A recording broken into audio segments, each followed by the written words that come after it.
오늘은 하나님의 은혜라는 말씀으로 고린도전서 15장 9절에서 11절 말씀을 통해서 함께 은혜 받으시겠습니다.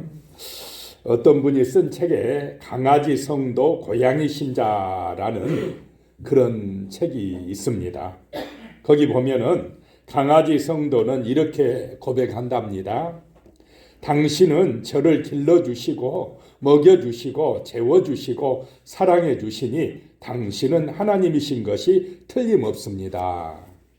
당신은 나의 하나님이십니다. 라고 한답니다. 반면에 고양이 신자는 이렇게 말한답니다. 당신은 나를 길러주시고 먹여주시고 재워주시고 사랑해주시니 나야말로 하나님인가 봐요. 개는 주인을 섬기고 사랑하지만은 고양이는 자기가 주인 노릇한다 라고 하는 것입니다. 그러면 우리는 어떤 성도가 되어야 되겠습니까? 강아지 같은 성도, 그 주인의 은혜를 아는 성도, 그럴 때에 복이 임하고 삶이 형통하게 될 줄로 믿으시기 바랍니다. 고양이 같은 성도가 신자가 되면 안 된다 이 말입니다.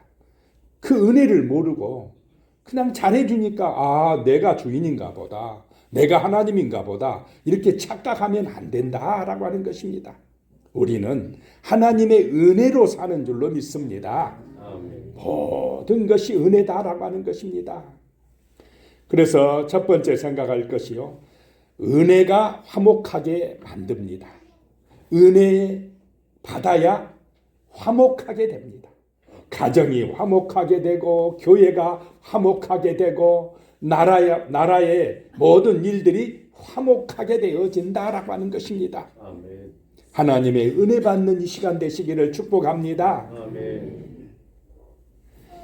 창세기 45장 4절에 보면요, 요셉이 형들에게 이르되 내게로 가까이 오소서. 그들이 가까이 가니 이르되 나는 당신들의 아우 요셉이니 당신들이 애굽의 판자라 라고 말씀합니다. 요셉의 형들이, 자기 동생 요셉을 팔아먹은 형들이 총리가 된 요셉을 찾아왔습니다. 뭐하러 왔습니까? 양식을 구하려. 큰 가뭄, 엄청난 가뭄이 들어가지고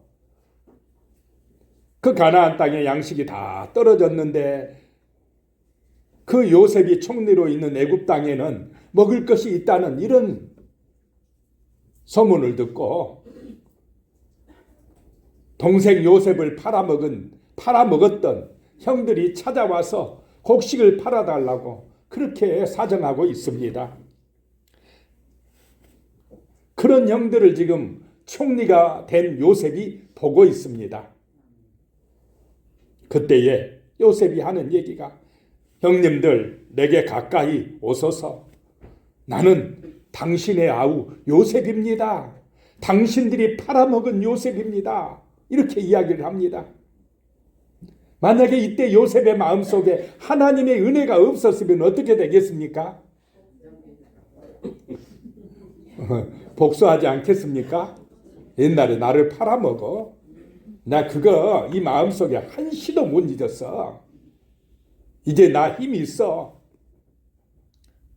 당신들 나한테 혼나 봐. 아마 이런 마음을 가졌을 것입니다. 그런데 요셉의 마음속에 하나님의 은혜가 있으니까 늘 믿음으로 살고 기도하고 살고 하나님 앞에 예배드리고 사니까 원수 갚을 마음이 있습니까? 없어져 버렸습니까? 없어져 버렸습니다. 자기를 팔아먹었던 그 형님들을 오히려 용서하고 사랑하게 되었다라고 하는 것입니다. 이것이 하나님의 은혜입니다. 아멘. 이 은혜가 임할 때 평화가 오는 줄로 믿으시기 바랍니다. 왜 저 국회에서 저렇게 싸웁니까? 하나님의 은혜가 없으니까 그럽니다. 은혜가 없으면 다툽니다. 은혜가 없으면 평화를 잃어버립니다. 불행해진다라고 하는 것입니다.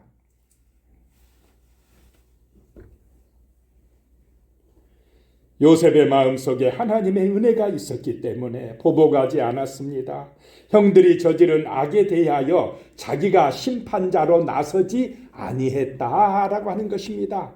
심판은 누구에게 맡기면 됩니까? 하나님의 손에 맡기고 우리는 사랑해주고 용서해주고 기도해주고 축복해주면 그것이 내게 복이 되어 돌아온다라고 하는 것입니다. 화가가 되기를 원하는 몇 명의 소년들이요 레오나르도 다빈치를 방문했습니다. 배우려고 온 것입니다. 그때 이 다빈치는 아주 조용한 가운데 예수님의 얼굴을 그리는 작업에 열중하고 있었습니다. 그때 한 소년이 화판 더미에 걸려 넘어지는 바람에 예민한 그의 작업에 방해를 받아서 기분이 상했습니다. 그는 붓을 집어 던지고는 어쩔 줄 몰라 하는 소년에게 화를 내며 심히 꾸짖었습니다. 은혜가 없으면은 예수님의 얼굴을 그리다가도 이렇게 될 수가 있다라고 하는 것입니다. 이 시간에 은혜가 우리의 마음에 임하시기를 축복합니다. 아멘. 은혜가 내 마음에 임하면 평안이 옵니다. 화목이 임합니다. 감사할 줄 아는 사람이 됩니다.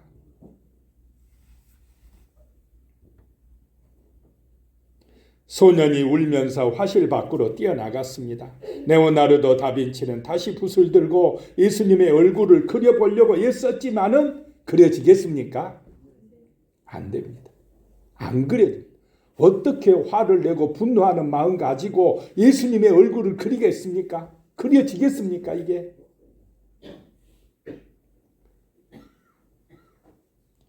할 수 없이 다빈치는 붓을 내려놓고 울고 있는 소년을 찾아가서 얘야 미안하다. 내가 잘못했다. 나를 용서해라. 같이 들어가자.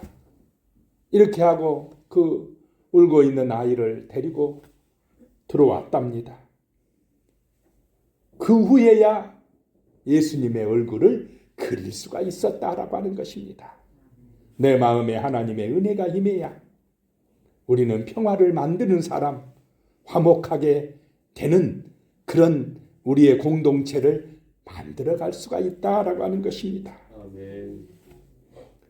이 시간에 은혜를 받으심으로 서로 사랑하고 용서하고 평화를 만드는 그런 거룩한 백성들이 되시기를 축복합니다. 아멘.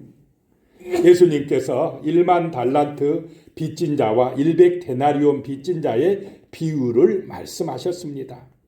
한 종은 임금님에게 1만 달란트를 빚졌습니다. 엄청난 돈입니다. 하루는 임금님이 그 빚을 갚으라고 명령을 했습니다. 이 가난한 종은 시간을 달라고 예언을 했습니다. 그러자 임금님은요, 그 종을 불쌍히 여겨서 큰 빚을 모두 탕감해 주었습니다. 엄청난 은혜를 받은 것입니다. 임금님 좋은 분입니까? 아닙니까? 역시 큰 그릇입니다. 이런 임금님이 있으면 그 나라 백성들이 얼마나 좋겠습니까? 그 빚을 탕감해 줬어요. 그래서 이 종은 너무너무 기뻤습니다. 너무너무 좋았습니다. 그 무거운 빚, 그 짓눌러 있던 그 엄청난 빚을 탕감해 준 그 임금님의 그 사랑, 그 은혜가 얼마나 감사했겠습니까? 기분이 좋아서 집으로 돌아가는데 자기에게 100데나리온 빚진 동료를 만났습니다. 작은 빚을 진 동료를 만났습니다. 어떻게 해야 될까요? 은혜 받았으면 나도 용서해 줘야 되겠죠. 나도 탕감해 줘야 됩니다. 그런데 이 사람은요, 그 작은 빚을 자기한테 지금 동료의 멱살을 잡고 빨리 돈 내놔. 지금 당장 안 갚으면 감옥에 보내버릴 거야. 은혜 받은 자의 모습입니까? 아닙니까? 아닙니다. 은혜를 모르는 자예요. 그 큰 은혜를 받고도 자기는 은혜를 베풀 줄을 모르는 이런 사람, 화평을 만드는 사람입니까? 아닙니까? 이런 사람은 어디를 가도 불행하게 만들어요. 분열되게 만듭니다. 불화하게 만듭니다. 불쌍한 인생이다 이 말입니다. 평화를 만들지 못한다라고 하는 것입니다. 왜냐? 그 큰 은혜를 받고도 자기는 탕감해 줄 줄 몰라요. 용서해 줄 줄 모른다 이 말입니다. 그것이 죄입니다. 세상의 문제다라고 하는 것입니다. 임금님에게 그 소식이 들렸습니다. 임금님이 어떻게 했겠습니까? 그 종을 다시 잡아오너라. 감옥에 가다버려라. 그렇게 했다라고 하는 것입니다. 자, 우리는 하나님의 은혜를 받은 사람인 줄로 믿으시기 바랍니다. 아멘. 복음의 빚진 자다 사도 바울은 말씀을 하셨습니다. 그 은혜를 아는 사람이 되어야 된다는 것입니다. 십자가의 은혜로 제사함 받고 구원받은 사람들이라는 것입니다. 그래서 우리도 이 크신 은혜, 예수님의 사랑, 그 은혜를 나누어주고 전해주고 그 사랑으로 베풀어주고 용서해주고 축복해주는 하나님의 사람들이 되시기를 소망합니다. 아멘. 그래서 우리가 가는 곳에 평화가 임하도록 화목한 역사, 화목한 열매가 맺어지도록 기도하고 힘써야 된다라고 하는 것입니다. 아멘. 두 번째로 은혜가 형통하게 합니다. 은혜가 형통하게 한다라고 하는 것입니다. 은혜가 우리의 삶을 형통하게 한다는 것입니다. 오늘 하나님의 은혜가 우리의 삶에 풍성한 복이 되어 임하시기를 축복합니다. 아멘. 은혜 받아야 삽니다. 그것이 행복의 길입니다. 아멘. 창세기 39장 4절에요. 요셉이 그의 주인에게 은혜를 입어 섬김에 그가 요셉을 가정 총무로 삼고 자기의 소유를 다 그의 손에 위탁하니 그랬습니다. 이 형들이 동생을 팔아먹어서 노예로 이렇게 애굽에 팔려갔는데, 그래서 보디발의 집에 이제 종이 되어서 살아가는데 하나님께서 그 주인에게 은혜를 있게 하셨다라고 하는 것입니다. 요셉이 보디발의 집에서 성공할 수 있었던 것은 전적으로 하나님의 은혜라고 하는 것입니다. 팔려가도 하나님의 은혜가 있으면 형통할 줄로 믿으시기 바랍니다. 아멘. 우리의 삶에 문제가 있습니다. 시험이 있습니다. 고난이 찾아옵니다. 어려운 문제가 생깁니다. 그래도 낙심하거나 원망하거나 좌절하지 마시기 바랍니다. 아멘. 하나님의 은혜를 구하시기 바랍니다. 팔려가면서도 기도해야 된다는 것입니다. 그런 어려운 문제가 있을 때 남의 탓하고 원망하고 이게 부모 탓이야. 내가 부모를 잘못 만났어. 뭐 그러기도 하고, 아니면 또 누구 이웃 탓이야. 그러기도 하고, 뭐 그럴 가능성이 많아요. 우리 인간이 연약하니까. 그래도 우리는 이렇게 요셉처럼 팔려가는 순간에도 정말 기가 막히게 남의 집 머슴살이를 하면서 힘들고 고통을 당하여도 그래도 기도하고 하나님의 은혜를 붙잡으시기 바랍니다. 아멘. 그리하면 하나님께서 그 종살이하는 그 순간에도 역사하시어서 주인에게 잘 보이게 만들어주시고 하나님의 은혜가 그 가정에 임하게 해주시고, 그래서 그 시대장 보디발이 보니까 야, 요셉은 달라. 참 신실해. 믿을 만한 종이야. 너 우리 가정 총무를 맡아. 내 가정 모든 일을 네가 다 책임지고 감당해줘. 은혜입니까? 아닙니까? 은혜라는 것입니다. 노예로 팔려갔던 요셉이 가정의 그 시대장, 바로의 시대장, 아주 높은 사람의 가정의 모든 일을 책임지는 총무가 되었다는 것은 놀라운 역사입니까? 아닙니까? 하나님의 은혜다라고 하는 것입니다. 하나님의 은혜를 붙들고 갈 때에 이렇게 형통해진다는 것입니다.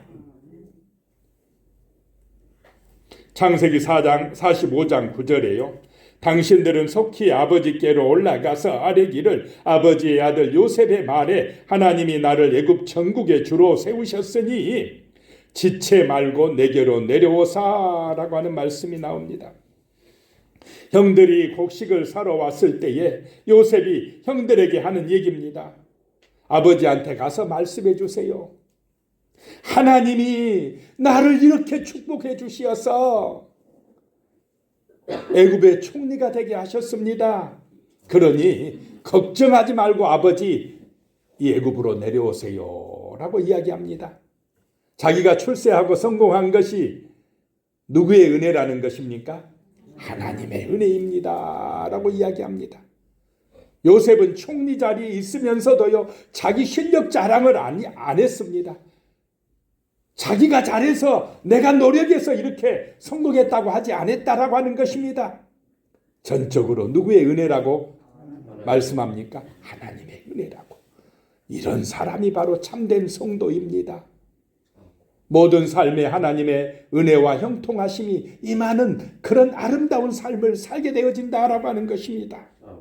우리는 날마다 이렇게 하나님의 은혜를 알고 감사하며 살아가야 됩니다.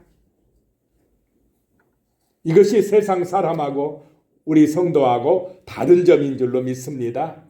세상 사람은 자기 중심입니다. 자기 영광을 추구합니다. 그런데 하나님의 백성들은 이 요셉과 같은 은혜 받은 사람들은 무엇을 하든지 어떤 일이 있든지 형통하든지 또 힘들든지 다 하나님의 은혜라고 고백합니다. 하나님 중심이다라고 하는 것입니다. 이것이 형통의 비결인 줄로 믿으시기 바랍니다. 아멘. H.O.T. 가수 토니안이란 분 아실 것입니다. 미국 영주권이 있었어요. 군대 안 가도 됩니다. 그런데 자기 자신을 훈련하려고 미국 영주권 포기하고 군 입대를 신청했답니다. 여러 가지 문제에 힘들고 지친 자신의 삶을 새롭게 하기 위함이었습니다. 회사에도 알리지 않고 아버지 어머니에게도 말씀드리지 않았다고 합니다. H.O.T. 들어보셨죠? 지금 46살 정도 된답니다. 이게 조금 옛날 얘기입니다. 입대를 앞두고 막상 가려고 하니까 두려움이 찾아왔답니다.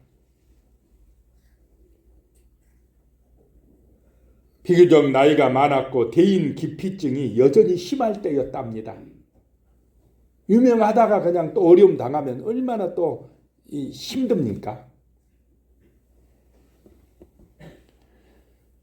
그래서 하나님께 기도를 드렸다고 합니다. 하나님, 너무 무섭고 두렵고 군대 가야 하는 건 아는데 힘듭니다. 살려주세요. 이렇게 가면서 기도했답니다. 얼마나 급하면 이런 기도가 나왔겠습니까? 그때 이병열차에서 차분한 어조로 말을 건 사람이 있었습니다. 알고 보니까 육군훈련소 교관이었습니다. 그분이 군 생활에 대해 하나부터 10까지 설명해 주었다고 합니다. 그 얘기를 듣고 나니까 마음이 편안해졌답니다. 하나님이 자신의 기도를 들어주신 것인가 싶어서 그분께 혹시 하나님 믿으세요? 하고 여쭤봤답니다. 그분이 독실한 크리스찬이었습니다. 자신이 조금이라도 도움이 됐다면 다행이라고 하시면서 가셨답니다. 그래서 군 생활을 잘 마칠 수가 있었다라고 하는 고백을 새롭게 하소서에서 하는 얘기를 봤습니다. 하나님의 은혜를 길러내는 것이 기도라고 합니다. 기도하시기 바랍니다. 아멘. 우리의 삶을 형통하게 하는 길은 기도를 통해서 하나님의 은혜를 내게 임하게 하는 것입니다. 은혜의 그 축복을 길러내야 됩니다. 하나님의 은혜가 내게 임하도록 기도하시기 바랍니다. 그리하면 나의 삶이 형통해진다는 것입니다. 자, 세 번째 또 생각할 것이요. 은혜가 문제를 해결해 준다는 것입니다. 하나님의 은혜가 임할 때 내 삶의 문제가 해결되어진다는 것입니다. 이스라엘 땅에요 3년 반 동안 비가 내리지 않았습니다. 그래서 백성들이 고통 가운데서 지내고 있었습니다. 자, 우리나라도 지금 어려움을 겪고 있지만은 이스라엘 나라의 옛날에 3년 반 동안 비가 한 방울도 내리지 않았다. 어느 나라가 더 어렵겠습니까? 지금 우리가 어렵겠습니까? 그 당시 가뭄 대흉년이 닥쳐온 이스라엘이 힘들었겠습니까? 그때가 더 힘들었겠지요. 그때가 먹을 것이 다 떨어져요. 먹을 물도 없어집니다. 막막합니다. 절망적이었습니다. 그 이유가 무엇이냐? 이스라엘 백성들이요 하나님의 은혜를 잊어버렸기 때문에 그렇습니다. 그리고 바알신 아세라신을 따라가며 우상 숭배에 빠졌기 때문에 그랬습니다. 그때 하나님께서 엘리야 선지자를 부르시고는 갈멜산에서 그 유명한 하나님이냐 바알이냐 선택하라고 하는 그 장면이 나옵니다. 자, 하나님이냐 바알이냐, 하나님이냐 우상이냐 선택하라 하면 자, 우리는 누구를 붙들어야 됩니까? 하나님을 붙드시기 바랍니다. 아멘. 하나님을 의지하시기 바랍니다. 아멘. 결단해야 됩니다. 백성들이요 머뭇머뭇합니다. 바알도 믿으면 될 것 같고 하나님도 좀 적당히 믿으면 될 것 같고 둘 사이에서 머뭇거릴 때 엘리야가 하나님을 선택하라고 선언합니다. 하나님이 참 신이라고 선포하는 것입니다. 그럴 때에 하늘에서 불이 임한 줄로 믿으시기 바랍니다. 아멘. 그리고 기도할 때에 3년 가뭄을 해결시키는 은혜의 단비가 쏟아졌다라고 하는 것입니다. 열왕기상 18장 43절에 보면 그의 사환에게 이르되 올라가 바다 쪽을 바라보라. 그가 올라가 바라보고 말하되 아무것도 없나이다. 이르되 7번까지 다시 가라. 하나님의 말씀이 엘리야에게 임했습니다. 이제 비를 내려줄 것이다. 가서 백성들에게 기도하라고 해라. 그리고 너도 기도하라. 무너진 그 제단을 다시 쌓아라. 무너진 예배를 회복하라 라고 말씀합니다. 하나님 앞에 드리는 예배가 회복되어야, 기도가 회복되어야 하나님의 은혜의 역사가 우리 가운데 임하게 될 줄로 믿으시기 바랍니다. 아멘. 기도해야 됩니다. 아멘. 온전한 예배가 드려져야 됩니다. 아멘. 그래야 하늘 문이 열리고 은혜의 단비가 쏟아진다라고 하는 것입니다. 엘리야 선지자가 기도하러 갈멜산 꼭대기로 올라갔습니다. 엎드려서 무릎을 꿇고 머리를 무릎 사이에 파묻었습니다. 간절하게 기도했습니다. 기도한 후에 종에게 바다 쪽을 살펴봐라. 아무것도 없습니다. 또 기도하고 몇 번까지요? 7번까지 간절하게 기도하고 가서 봐라. 그랬더니 손바닥만한 구름이 저 지중해 바다 쪽에서 생겼습니다. 됐다. 이제 하나님이 역사하신다. 빨리 가서 왕에게 비를 피하라고 해라. 그리고는 얼마 지나지 않아서 검은 구름이 하늘을 덮었습니다. 쌩하는 바람 소리와 함께 갑자기 돌풍이 불더니 큰 비가 내리기 시작했습니다. 이스라엘의 물 문제를 단번에 해결한 은혜의 단비가 쏟아졌습니다. 간절히 기도할 때에 문제가 해결될 줄로 믿으시기 바랍니다. 아멘. 내 개인의 문제든 가정의 문제든 나라의 문제든 기도하는 백성들이 있을 때에 그 문제가 해결되어진다라고 하는 것입니다. 아멘. 어려움이 닥쳤다는 것, 국가적인 문제가 생겼다는 것은 뭐 하라는 것입니까? 기도하라는 것입니다.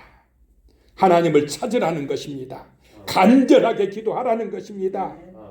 문제를 보고 절망하고 남의 탓하고 싸우고 분쟁하고 그렇게 하라는 것이 아닙니다. 하나님을 찾으라는 것입니다. 하나님의 은혜를 구하라는 것입니다. 아멘. 그럴 때에 문제가 해결되어진다라고 하는 것입니다. 이사야 43장 3절에 보면 나는 목마른 자에게 물을 주며 마른 땅에 시내가 흐르게 하며 나의 영을 내 자손에게 나의 복을 내 후손에게 부어주리니 라는 말씀을 합니다. 목마른 사람에게 물을 주시는 하나님이십니다. 메마른 땅에 시내가 흐르게 하시는 하나님이십니다. 갈등과 고뇌 속에 불안해하는 우리 마음 속에 하나님의 영을 부어주신 분이 하나님이십니다. 성령이 우리 마음에 은혜 주실 때에 평안해질 줄로 믿으시기 바랍니다. 아멘. 마음이 든든해집니다. 우리의 마음밭이 옥토가 되어진다라고 하는 것입니다. 우리 후손들에게 복을 내려주시는 하나님이시다라고 말씀합니다.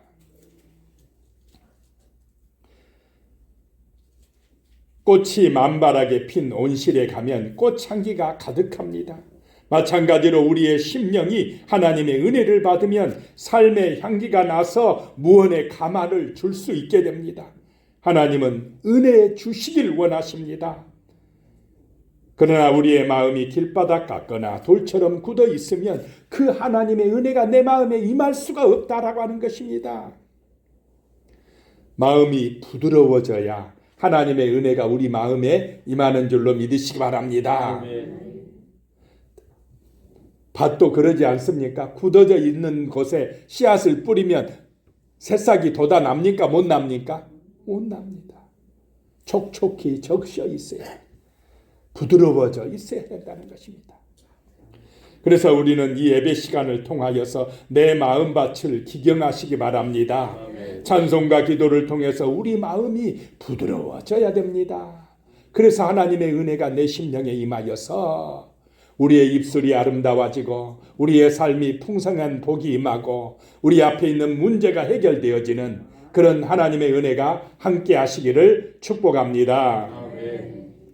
그래서 네 번째입니다. 모든 것이 은혜라는 것입니다. 사도 바울의 고백입니다. 모든 것이 은혜라는 것입니다.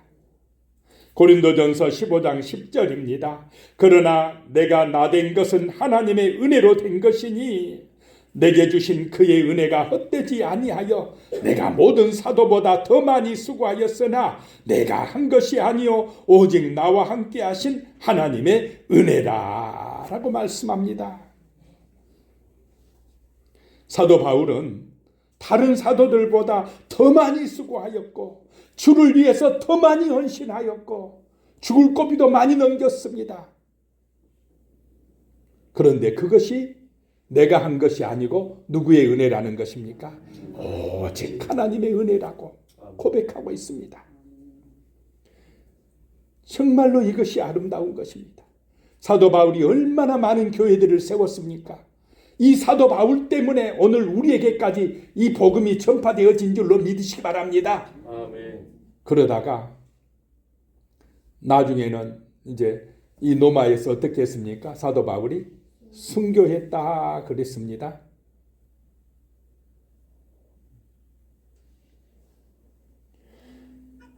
그런 것까지 하나님의 은혜라는 것입니다.